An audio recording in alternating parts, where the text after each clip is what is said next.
L'Ajuntament de Serinyà ha aprovat les ordenances fiscals per l'exercici 2024 durant un ple extraordinari celebrat aquesta setmana. El consistori ha congelat tots els tributs del municipi i ha creat una nova taxa del cementiri. Des del mes de juliol, l'Ajuntament és el propietari del cementiri i per això ha incorporat una nova taxa per poder fer front al seu manteniment. En les noves ordenances fiscals s'estipula que la quota anual per cada nínxol serà de 18 euros.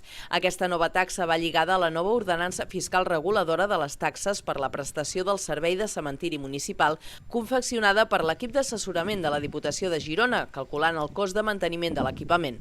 Amb la titularitat municipal del cementiri també s'han previst diferents millores per facilitar l'accessibilitat. Un projecte que té un cost de gairebé 110.000 euros. Com que fins ara el cementiri no era de titularitat municipal, no s'hi podien fer inversions. Ara, com que el cementiri és de l'Ajuntament, el que l'Ajuntament ha fet ha sigut treballar per un projecte de millores del cementiri. Aquest projecte es va aprovar fa uns mesos amb aprovació inicial, ara s'ha aprovat amb aprovació definitiva i també s'ha licitat de manera que es puguin començar les obres a principis d'any. És un projecte ambiciós amb una inversió de 110.000 euros i el que fa és permet una millor accessibilitat a tot el que és el cementiri. Per tant, recollint també aquestes millores que farem en el cementiri, també donen sentit i donen valor a que aquesta taxa tingui aquest import. Pel que fa a la resta de tributs, es mantenen igual que l'exercici anterior.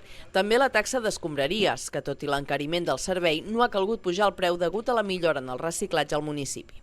La que podem dir que congelem és la de residus, la taxa de residus, i aconseguim congelar-la en part gràcies a la bona acollida que té el servei del sistema de recollida porta a porta, que el que ens permet és ingressar aquells diners que fins ara havíem de fer una aportació com a Ajuntament a fons perdut i que ara, amb aquest servei de recollida porta a porta, podem incorporar directament del propi servei. I això ens permet estabilitzar la taxa en els valors que fins als últims anys tenia.